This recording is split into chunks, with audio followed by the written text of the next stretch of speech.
उत्तर प्रदेश के मुख्यमंत्री योगी आदित्यनाथ ने शुक्रवार को संविधान शिल्पी बाबा भीमराव अंबेडकर के परिनिर्वाण के दिवस के अवसर पर राजधानी लखनऊ में स्थित उनकी प्रतिमा पर माल्यार्पण करते हुए उन्हें श्रद्धांजलि अर्पित की।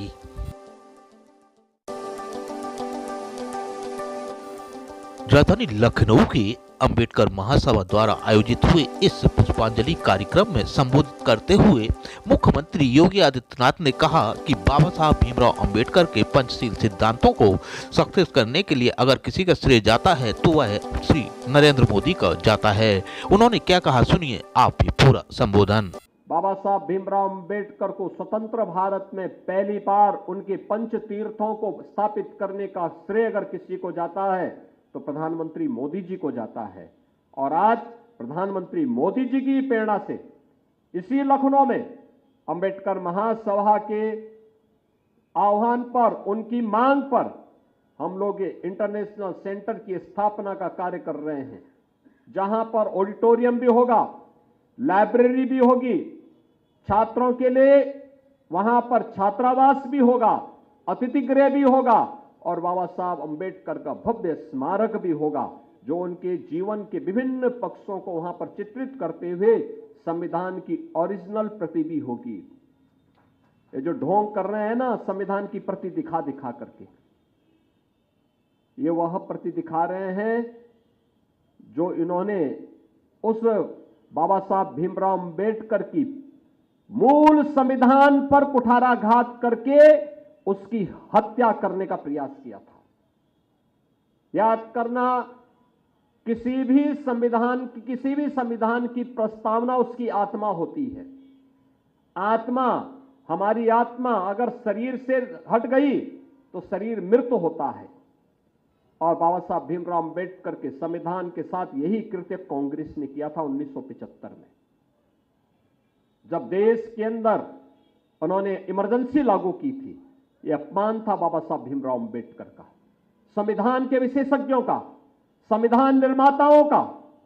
और वही कृत्य वे आज भी कर रहे हैं। वही कृत्य 76 में उन्होंने किया था, जब बाबा साहब भीमराव अंबेडकर के मूल संविधान में उन्होंने प्रस्तावना में ही संशोधन करके वे शब्द डालने के काम किए थे जो मूल संविधान में बाबा साहब भीमराव अंबेडकर जिनको नहीं डाले थे। और इसलिए बहनों और भाइयों, ये जो ढोंग कर रहे हैं लोग, इन लोगों के वास्तविक चेहरे को जनता के सामने, देश के सामने प्रस्तुत किए जाने की आवश्यकता है। हमने तय किया है जीरो पॉवर्टी का हम लक्ष्य प्राप्त करेंगे, यानी गरीबी को पूरी तरह शून्य तक पहुंचाएंगे।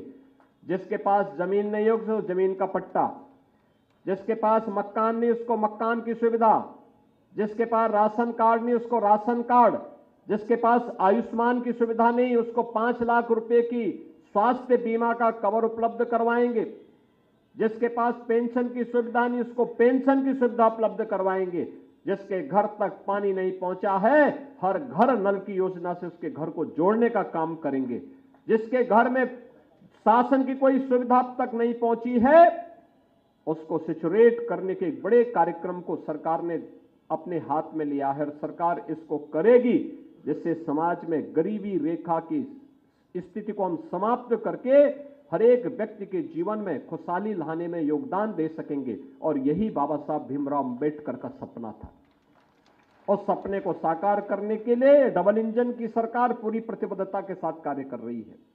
और बाबा साहब के इसी सपने को साकार करने के लिए, बाबा साहब जैसे महामानव पर शोध हो सके, उनके जीवन दर्शन को हम गांव-गांव, घर-घर तक पहुंचा सकें, इसी के लिए लखनऊ में बाबा साहब भीमराव अंबेडकर इंटरनेशनल सेंटर की स्थापना के एक बड़े कार्यक्रम को लेकर के हम आगे बढ़ रहे हैं। बांग्लादेश में हिंदू, बौद्ध और अन्य अल्पसंख्यक समुदाय के लोगों को वहां के कट्टरपंथियों के द्वारा मारा जा रहा है, जलाया जा रहा है, उनकी संपत्ति को लूटा जा रहा है, माताओं और बहनों की इज्जत के साथ खिलवाड़ हो रहा है। मैं जानना चाहता हूं कि स्थितियां क्यों आई। याद करना, ये जिन्ना का जिन्न जब तक इस धरती पर रहेगा तब तक इस प्रकार की अराजकता लगातार डसती रहेगी गरीबों को, वंचितों को, शोषितों को। और यही दृश्य हम वहां देख रहे हैं।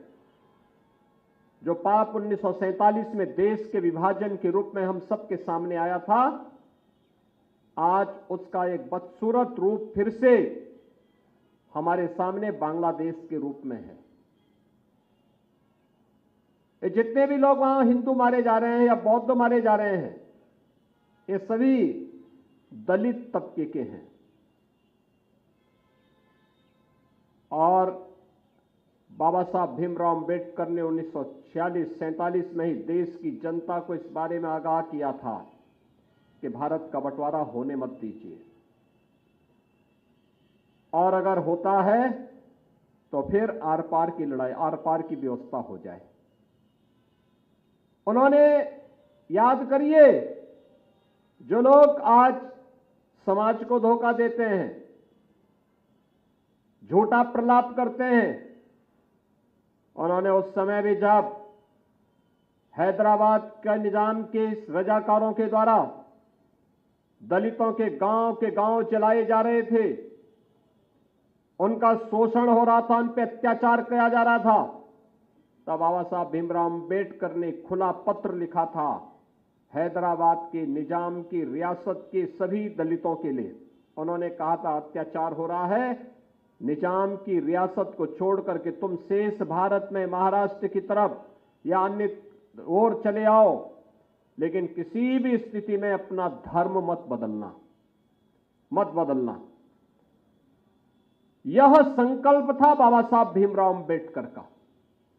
और स्वतंत्र 1947 में 46-47 में जब उन्हें प्रलोभन देने का प्रयास हुआ, हैदराबाद के निजाम ने भी दिया,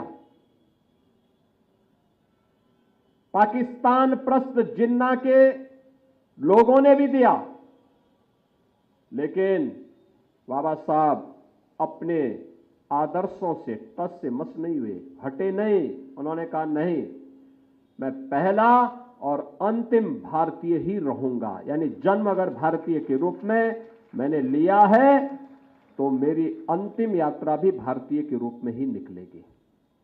और आजीवन उन्होंने इस व्रत का पालन किया। दुनिया के अंदर जहां कहीं भी कोई वंचित है, कोई पीड़ित है, प्रताड़ित है, शोषित है, दुनिया के उन कोटि कोटि मानवों के उद्धार की आवाज है बाबा साहब डॉक्टर भीमराव अंबेडकर। जीवन को एक नई दृष्टि देने वाले,